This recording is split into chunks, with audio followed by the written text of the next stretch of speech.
أعوذ بالله من الشيطان الرجيم. بسم الله الرحمن الرحيم. ألف لام را،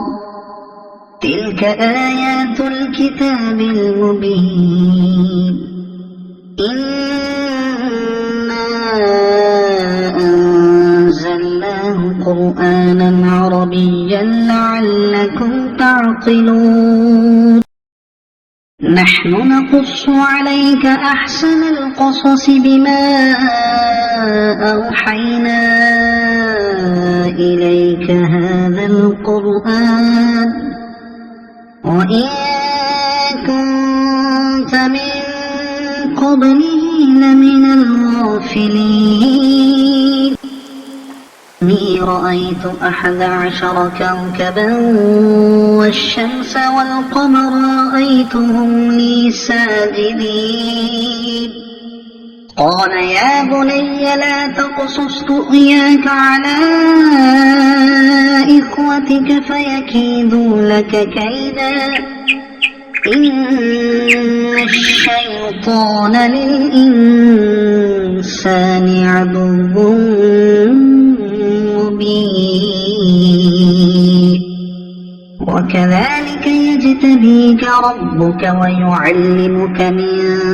تأويل الأحاديث ويتم نعمته عليك وعلى آل يعقوب كما أتمها على أبويك من قبل إبراهيم وإسحاق، إن ربك عليم حكيم. لقد كان في يوسف وإخوته آيات للسائلين،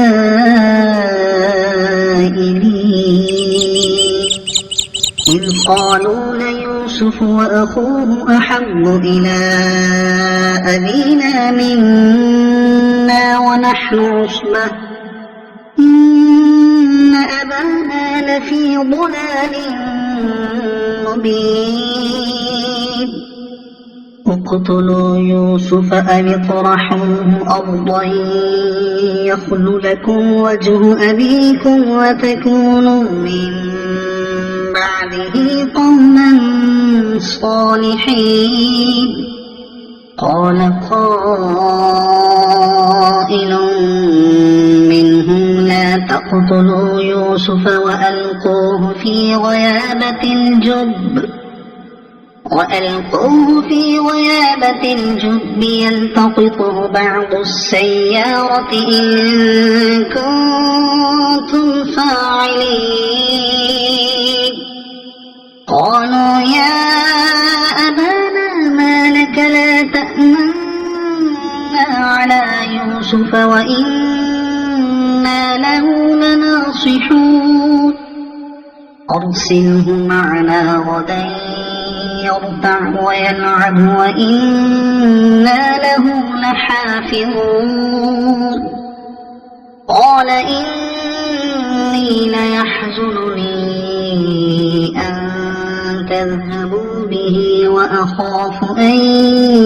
يأكله الذئب وأنتم عنه غافلون. قالوا لئن أكله الذئب ونحن عصبة إنا إذا لخاسرون. فلما ذهبوا به وأجمعوا أن يجعلوه في غيابة الجب وأوحينا إليه لتنبئنهم بأمرهم هذا وهم لا يشعرون. وجاءوا أباهم عشاء يبكون.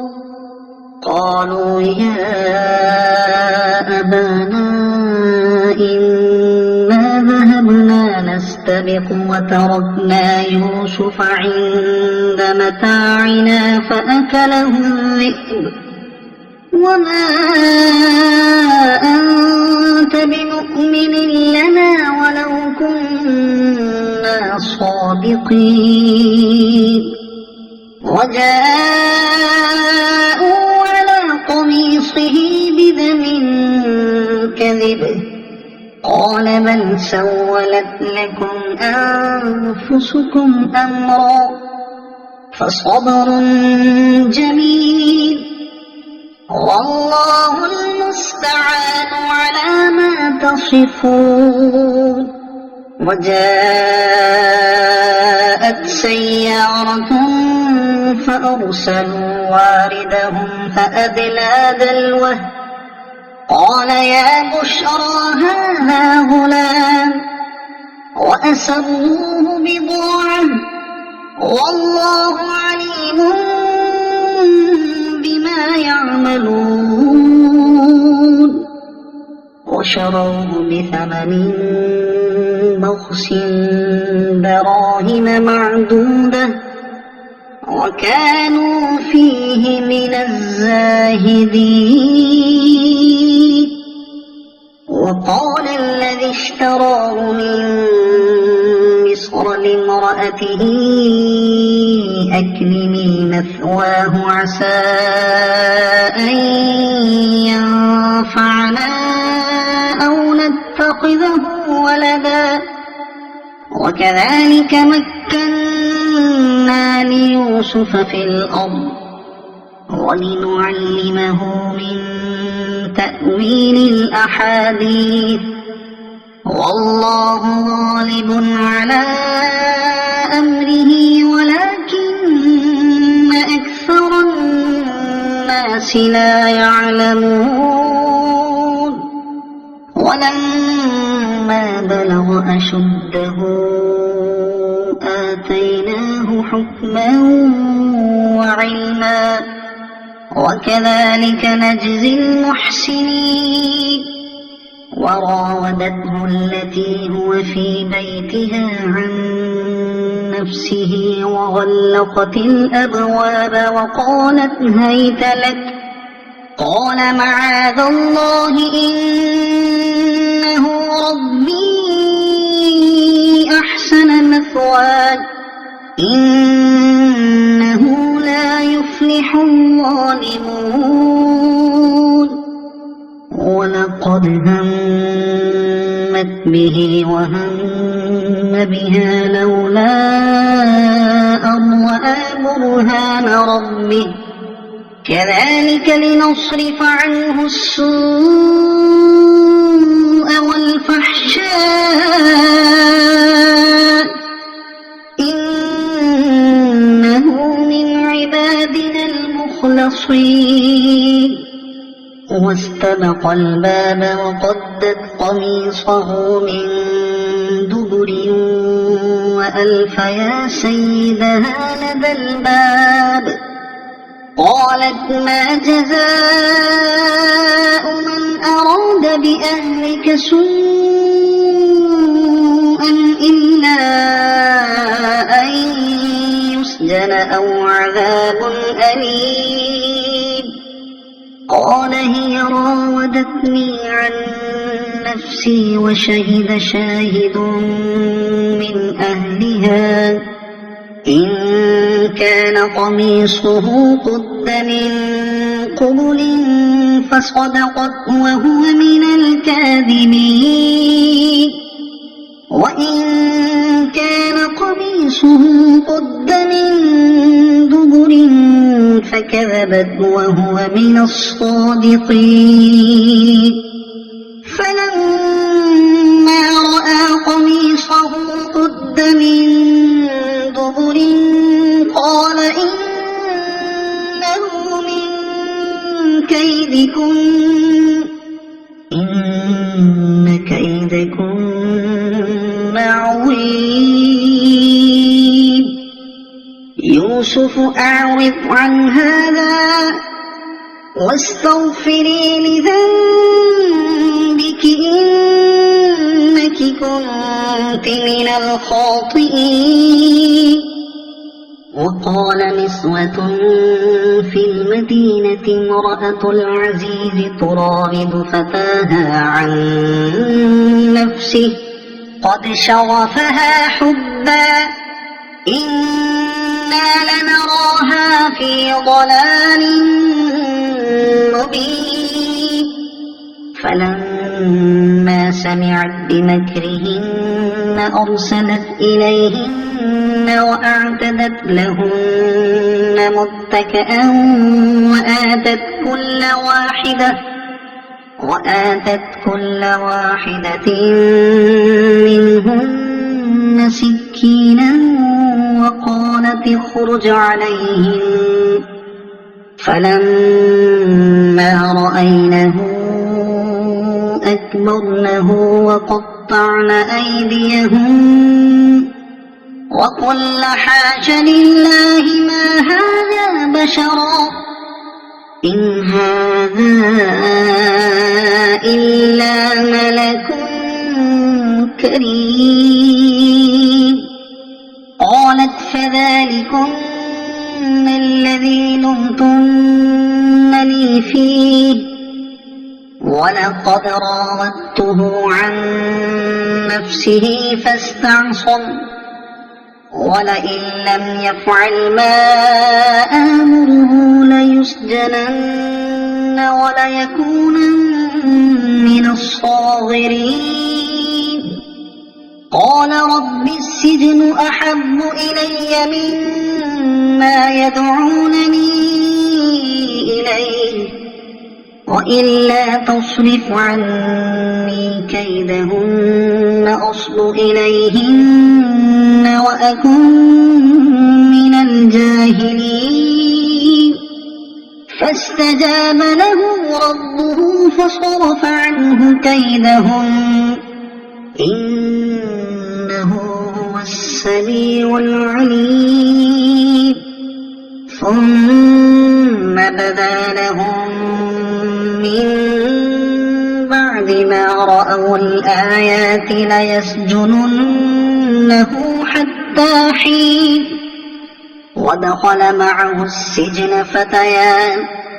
قال أحدهما إني أراني أعصر خمرا وقال الآخر إني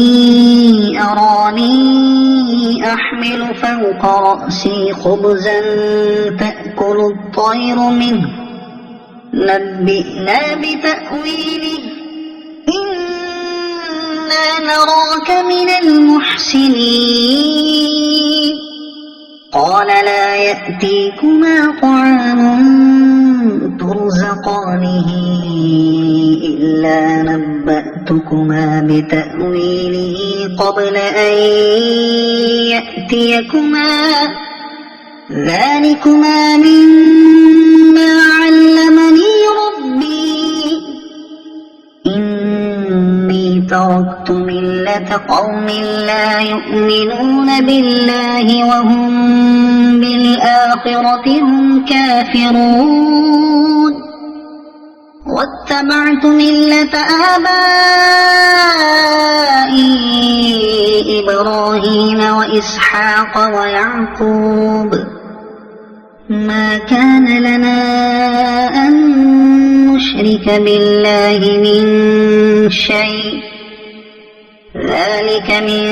فضل الله علينا وعلى الناس ولكن أكثر الناس لا يشكرون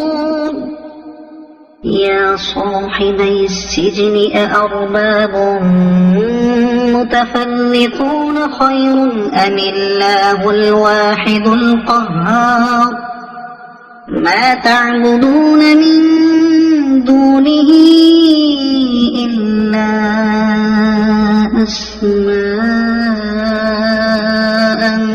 سميتموها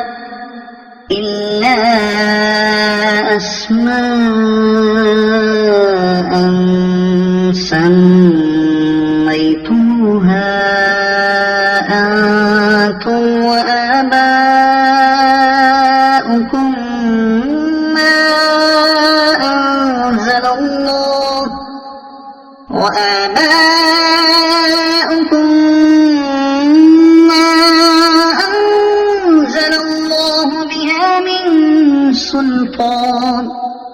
إن الحكم إلا لله أمر ألا تعبدوا إلا إياه ذلك الدين القيم ولكن أكثر الناس لا يعلمون يا صاحبي السجن أما أحدكما فيسقي ربه خمرا وأما الآخر فيصلب فتأكل الطير من رأسه قضي الأمر الذي فيه تستفتيان وقال للذي ظن أنه ناج منه اذكرني عند ربك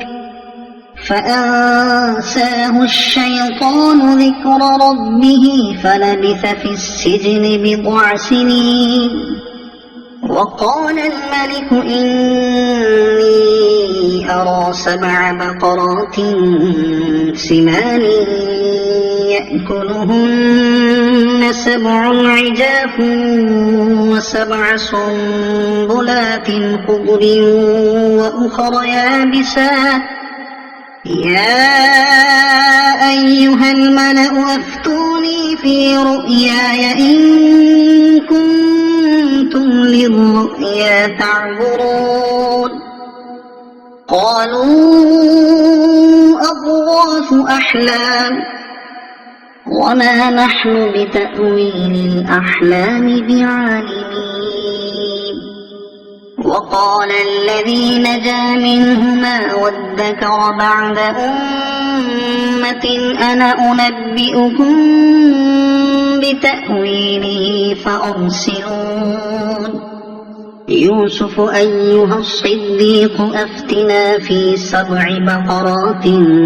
سمان يأكلهن 7 عجاف و7 سنبلات خضر وأخر يابسات لعلي أرجع إلى الناس لعلهم يعلمون قال تزرعون 7 سنين دأبا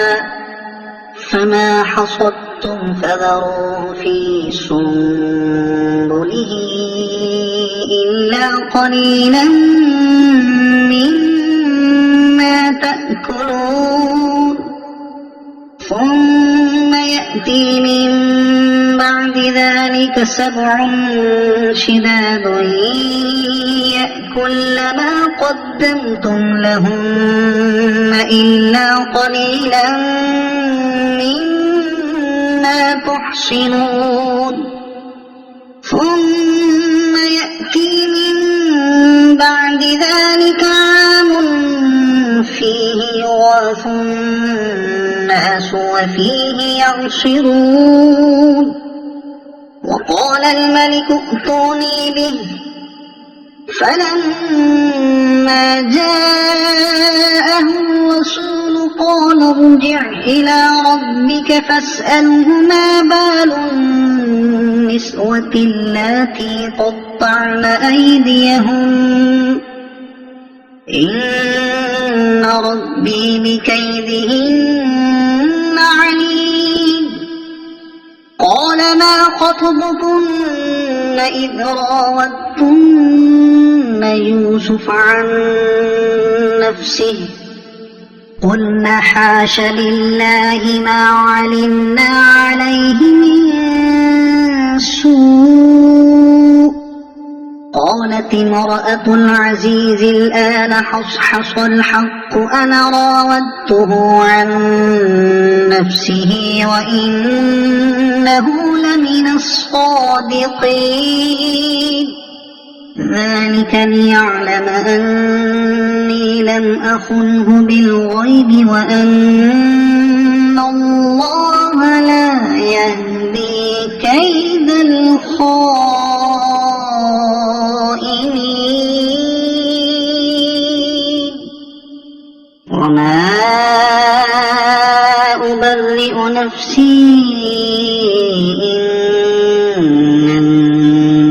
لأمارة بالسوء إلا ما رحم ربي إن ربي غفور رحيم وقال الملك ائتوني به أستخلصه لنفسي فلما كلمه قال إنك اليوم لدينا مكين أمين قال اجعلني على خزائن الأرض إني حفيظ عليم وكذلك مكنا ليوسف في الأرض يتبوأ منها حيث يشاء نصيب برحمتنا من نشاء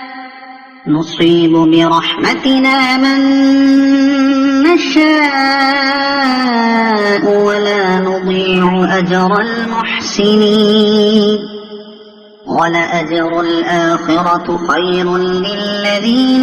آمنوا وكانوا يتقون وجاء إخوة يوسف فدخلوا عليه فعرفهم وهم له منكرون ولما جهزهم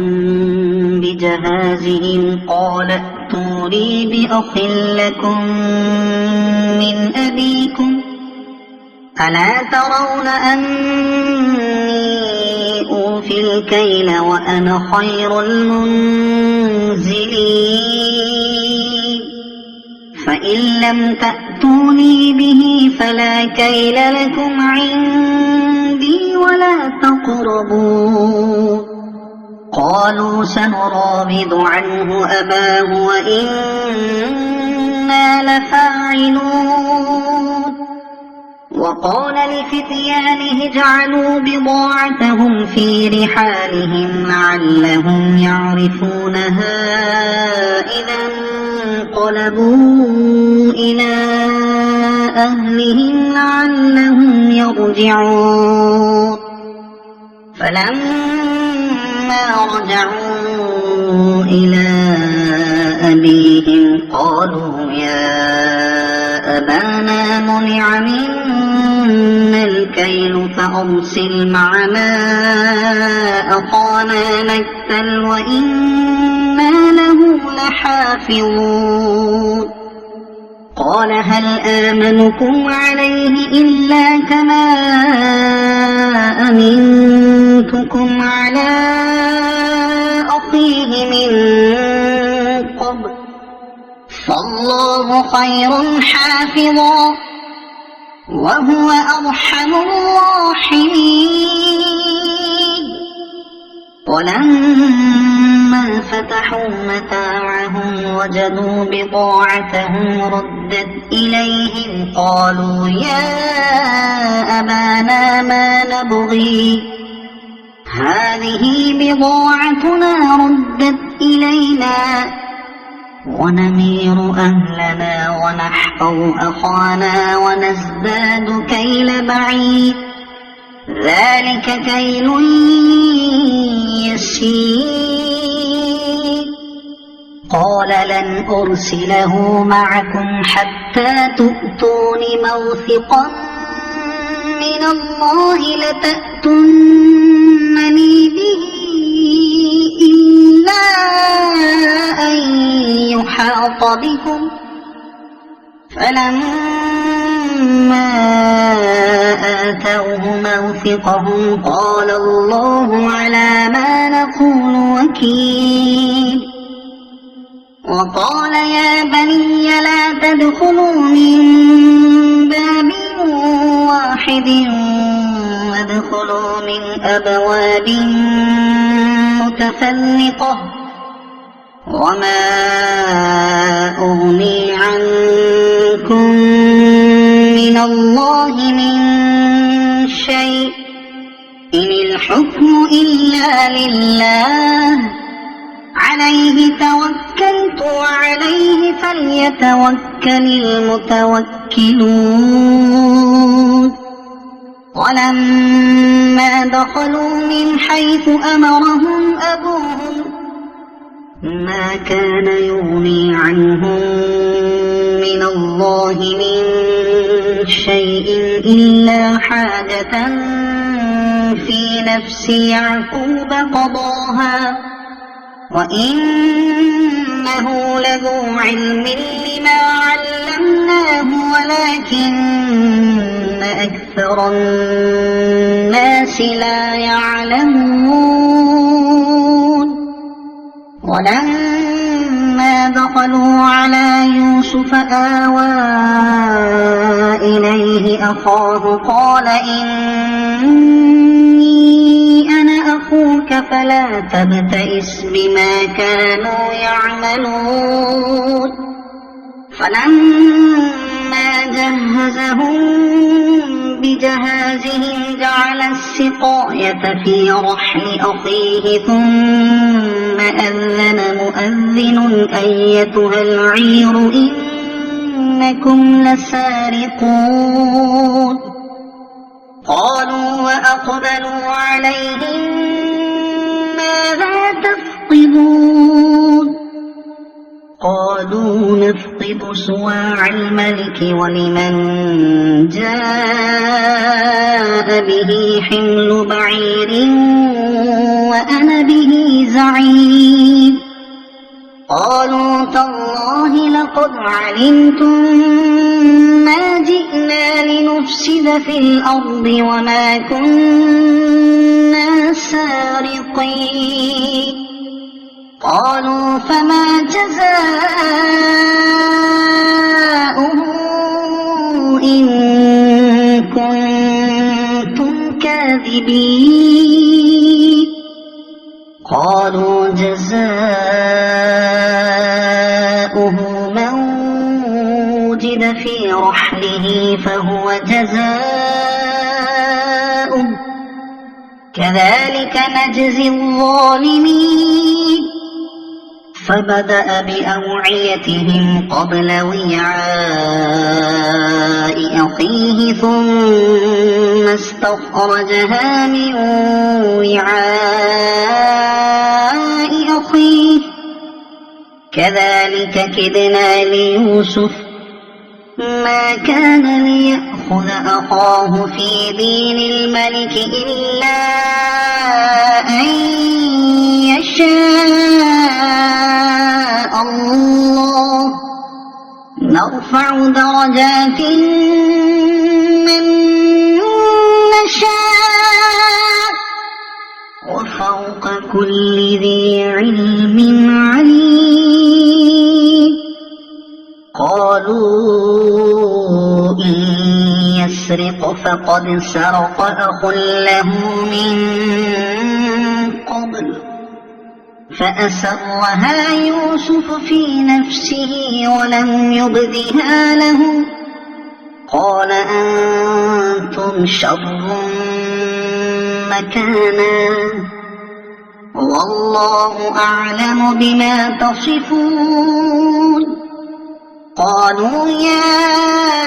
أيها العزيز إن له أبا شيخا كبيرا فخذ أحدنا مكانه إنا نراك من المحسنين قال معاذ الله أن نأخذ إلا من وجدنا متاعنا عنده إنا إذا لظالمون فلما استيئسوا منه خلصوا نجيا قال كبيرهم ألم تعلموا أن أباكم قد أخذ عليكم موثقا من الله ومن قبل ما فرطتم في يوسف فلن أبرح الأرض حتى يأذن لي أبي أو يحكم الله لي وهو خير الحاكمين ارجعوا إلى أبيكم فقولوا يا أبانا إن ابنك سرق وما شهدنا إلا بما علمنا وما كنا للغيب حافظين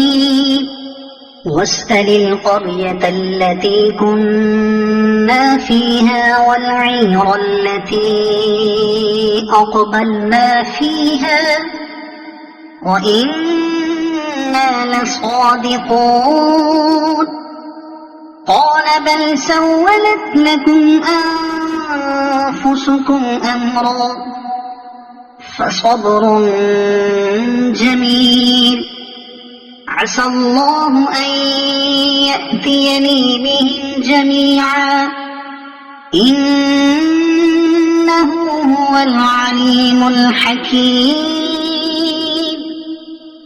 وتولى عنهم وقال يا أسفا على يوسف وابيضت عيناه من الحزن فهو كظيم قالوا تالله تفتأ تذكر يوسف حتى تكون حرضا أو تكون من الهالكين قال إنما أشكو بثي وحزني إلى الله وأعلم من الله ما لا تعلمون يا بني اذهبوا فتحسسوا من يوسف وأخيه ولا تيأسوا من روح الله إنه لا ييأس من روح الله إلا القوم الكافرون فلما دخلوا عليه قالوا يا أيها العزيز مسنا وأهلنا الضر وجئنا ببضاعة مزجاة فأوف لنا الكيل وتصدق علينا إن الله يجزي المتصدقين قال هل علمتم ما فعلتم بيوسف وأخيه إذ أنتم جاهلون قالوا أئنك لأنت يوسف قال أنا يوسف وهذا أخي قد من الله علينا إنه من يتق ويصبر فإن الله لا يضيع أجر المحسنين قالوا تالله لقد آثرك الله علينا وإن كنا لخاطئين قال لا تثريب عليكم اليوم يغفر الله لكم وهو أرحم الراحمين اذهبوا بقميصي هذا فألقوه على وجه أبي يأت بصيرا وأتوني بأهلكم أجمعين ولما فصلت العير قال أبوهم إني لأجد ريح يوسف لولا أن تفندون قالوا تالله إنك لفي ضلالك القديم فلما جاء البشير فألقاه على وجهه فارتد بصيرا قال ألم أقل لكم إني أعلم من الله ما لا تعلمون قالوا يا أبانا استغفر لنا ذنوبنا إنا كنا خاطئين قال سوف أستغفر لكم ربي إنه هو الغفور الرحيم فلما دخلوا على يوسف آوى إليه أبويه وقال ادخلوا مصر إن شاء الله آمنين ورفع أبويه على العرش وخروا له سجدا وقال يا أبت هذا تأويل رؤياي من قبل قد جعلها ربي حقا وقد أحسن بي إذ أخرجني من السجن وجاء بكم من البدو من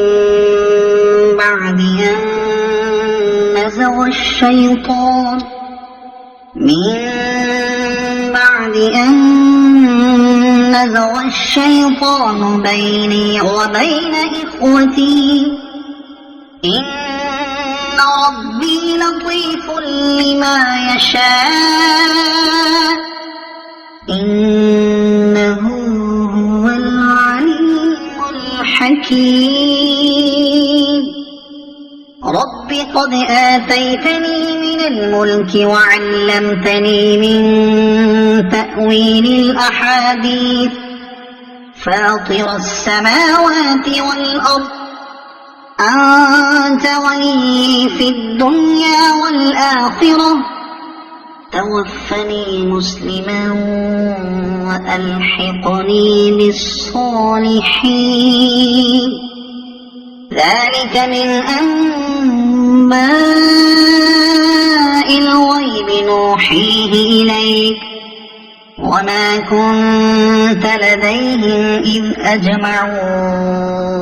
أمرهم وهم يمكرون وما أكثر الناس ولو حرصت بمؤمنين وما تسألهم عليه من أجر إن هو إلا ذكر للعالمين وكأي من آية في السماوات والأرض يمرون عليها وهم عنها معرضون وما يؤمن أكثرهم بالله إلا وهم مشركون أفأمنوا أن تأتيهم غاشية من عذاب الله أو تأتيهم الساعة بغتة وهم لا يشعرون قل هذه سبيلي أدعو إلى الله على بصيرة أنا ومن اتبعني وسبحان الله وما أنا من المشركين وما أرسلنا من قبلك إلا رجالا نوحي إليهم من أهل القرى أفلم يسيروا في الأرض فينظروا كيف كان عاقبة الذين من قبلهم ولدار الآخرة خير للذين اتقوا أفلا تعقلون حتى إذا استيأس الرسل وظنوا